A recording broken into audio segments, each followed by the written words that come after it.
Hi guys, welcome back to the channel. Today I'm going to show you 5 stage 99 Corvus clears that you can essentially do every day if you have the appropriate characters. So I'm going to start with the clears with more conventional team setup, and later on we're going to move on to the more technical / tricky ones. We're going to do this kinda in 2 parts. The first part will be 3 clears with more conventional team setup. I'm going to show you those 3 runs. I will speed up those runs probably 1.5 or 2 times because there's nothing much interesting in those. They are pretty vanilla and I don't want to hold you here for 40 minutes, If you still want to see those in normal speed, just use the speed function on YouTube to slow it down. So before each run, I will also show you the build of the character. Also, I will write down the rotation I'm using for each character somewhere at the beginning of the run. So the first run is with Holiday Deadpool. While I show you her stats and build, let me talk about the team setup a bit. I will use Enchantress as a lead, you don't need her uniform for this, and Shuri as a support. But any support works, to be honest. Even though I will not really use Coulson or Taskmaster with Deadpool because she already has guaranteed critical rate. This is one of the easier clears. It is super fast and she is relatively safe, though she can still die if bled. She has a CTP of Destruction on. One good thing about Deadpool is the paralysis at the end of the 4th skill. You will see that I will cancel quite a bit of Corvus's attacks with that. During the run, I want you to pay attention that the icons over the bar at around 3 bars in the first phase and 5 or 6 bars in the second phase. You will see that he gets the frenzy buff just like Proxima. A lot of people don't know that. It lasts 10 seconds. Even though it is not as strong as Proxima's, it still visibly decreases the damage output. Alright guys, I'll leave you here just for a bit until the next run. Hold tight, I'll see you in a bit.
Alright guys, so the second run will be with Mystique.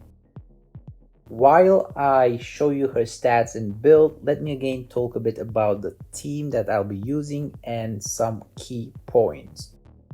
I'll be using Dr. Voodoo as a lead, though you can also use White Fox or Enchantress, but if you will use Enchantress, this time she needs to have her uniform to be effective. I will use Taskmaster as a support, and if you have him, you should always use him with Mystique. He is by far the best support for her. The reason for that is she doesn't have any skill damage and bonus damage, which Taskmaster gives to Weapons Master allies. And obviously she's Weapons Master. That's a big deal. On top of that, he also gives 20% ignore dodge, which is particularly useful here against Corvus because we're kind of forced to use Anti-Venom as a striker with her since she doesn't have any heal. This is not a hard clear for her. She has plenty of damage, but definitely not as resilient as Deadpool, so you have to be a bit more careful. You can sometimes use her Confuse on 3rd skill to your advantage to CC Corvus, though it's kinda hard to use it, to be honest. Try to step on the toxic puddles while using it. That triggers the confuse, since you actually need to get hit for it to activate. Obviously, if you have those at the stage you're playing, confuse is kind of like a cross between counterattack and mind control in a sense.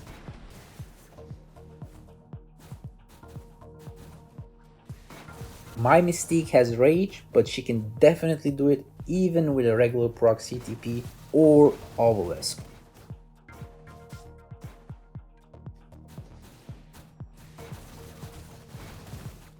There's one thing you don't want to do with Mystique against Corvus. Remember when I talked about the Frenzy buff Corvus gets at around 3 bars and 5-6 bars? Yeah, don't do her Awakening skill when he has that buff, otherwise you'll lose a lot of damage. Just wait it out.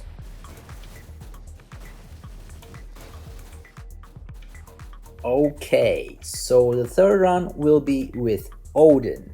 It turns out that Daddy Odin does not actually need a debuff increase lead to clear stage 99 Corvus.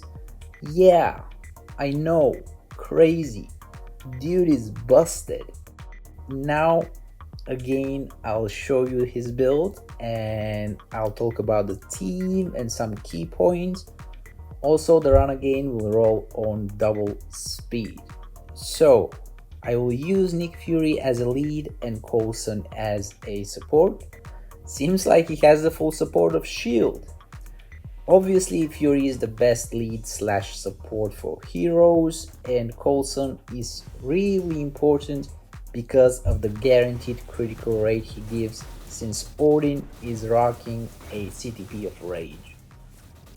Now, I'm not gonna lie to you, this is one of the slower runs, even though I made a couple of mistakes in this particular run, so it can be done a bit faster. But still, you will definitely need a decent amount of energy attack. I have around 71%, and you will also definitely need a rage.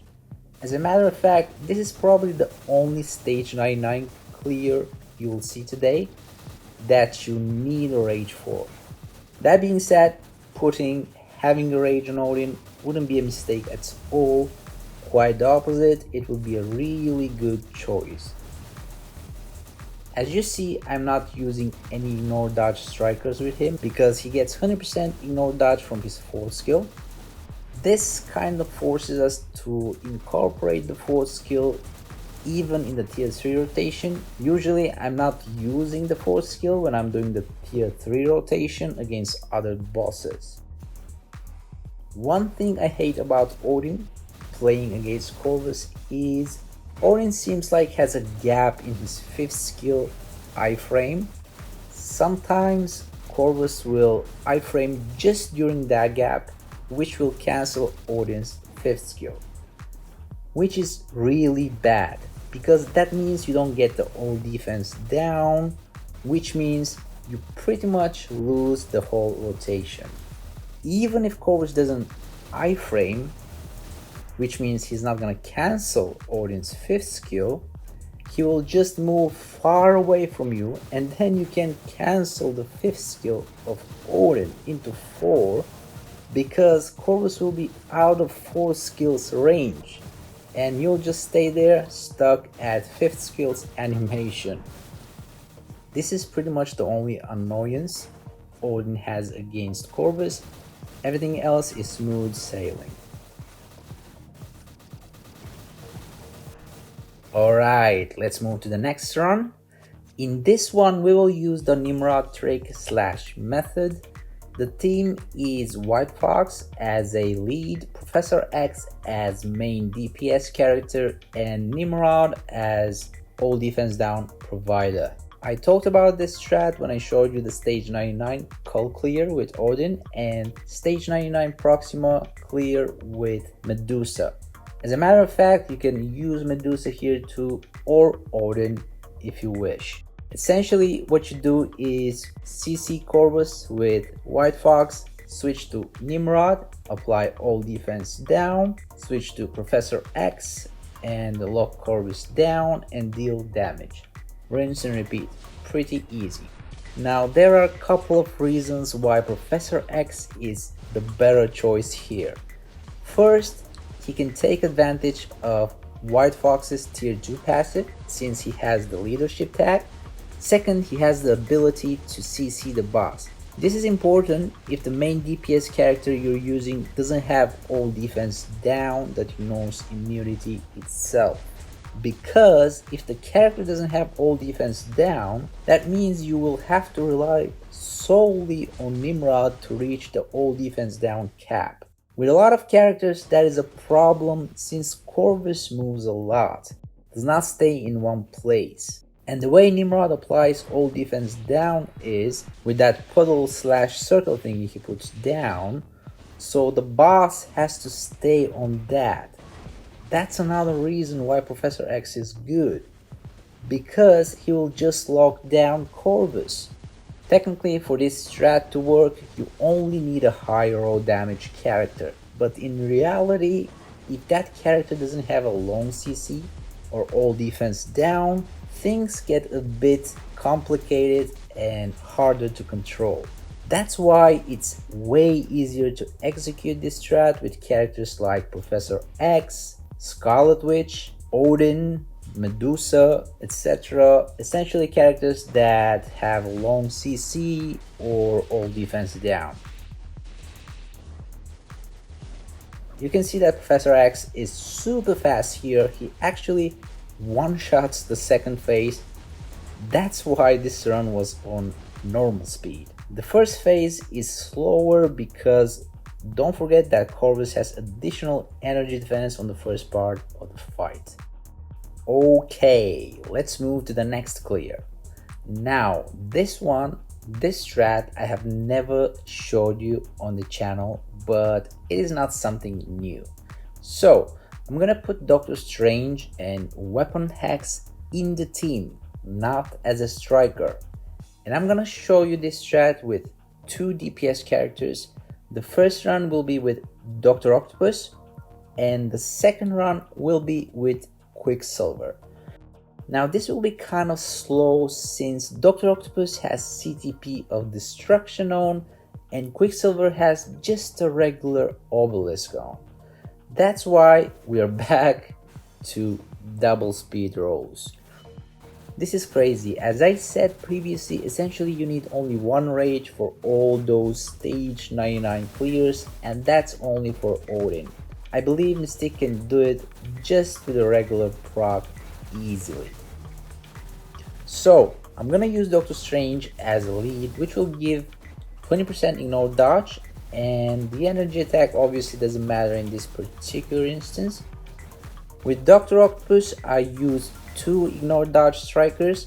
I made a mistake there because you only need one. He gets 70% ignore dodge from his awakening skill and 20% from Doctor Strange. As a matter of fact, you can get by without any ignore dodge strikers. So what you do is you immediately start charging Strange's tier 3, you use his tier 3 when it's ready, switch to Weapon Hex, use her 4th skill to apply the all defense down, immediately switch to Dr. Octopus, do 6 cancel, 5 cancel, 3. Immediately switch back to Strange and do the same thing. But this time when you switch back to Dr. Octopus, his awakening skill won't be ready, so you will just do 5 cancel 3. Essentially, your awakening skill will be ready every other rotation of the strat or of the switcheroo, whatever you want to call that. Now you have to be really fast here with the switching and using of skills because you don't have much time like with Nimrod's strat. Nimrod's all defense down lasts for 10 seconds, which is actually increased by White Fox's lead. Don't forget the difference between White Fox and Voodoo lead. White Fox also increases the duration of debuffs by 25%, which means Nimrod's all defense down lasts for 12.4 seconds, so you have plenty of time to deal damage. But here, with Weapon Hex, you don't have that luxury. Weapon Hex's all defense down lasts only 5 seconds. And with all the switching, you're probably left with 4 or even 3.5 seconds to deal damage. That's why one of the biggest conditions for this strat to work is you need a DPS character with a burst damage. You need a character that unloads all of its damage in mere seconds. That's why characters like Namor or say Black Widow wouldn't work here, because their damage is more spread out, while characters like Quicksilver or Mr. Fantastic work here because they have high burst damage from their tier 3 skills. Also, again with this strat, pay attention to the frenzy buff, otherwise you will lose a lot of damage. If it's up, just stall a bit with Doctor Strange. One bad side of not using dodge strikers is even though Dr. Octopus will get it from a skill, Weapon Hex will not. So if her attack gets dodged, that means the all defense down cap won't be applied, so you will lose a whole rotation. You have to be careful. Actually, I think exactly that happened to me in the run towards the end. Alright, now let me talk about QS a bit. Again, I use only 2 ignore dodge strikers because QS has 50% ignore dodge from a passive plus the 20% from Doctor Strange. The strat is pretty much the same with a slight difference because Quicksilver is obviously a tier 3 character.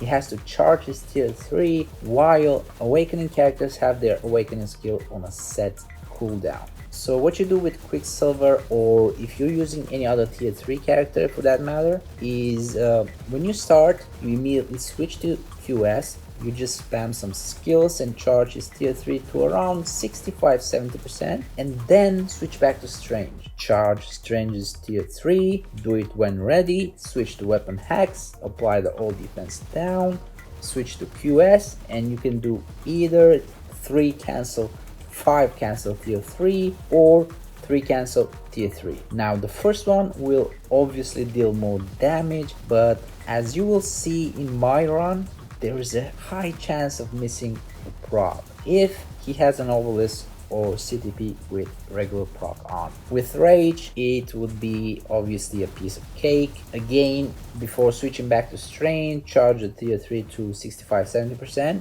It's pretty easy. I missed a bunch of procs and still cleared it. Alright guys, thanks for watching.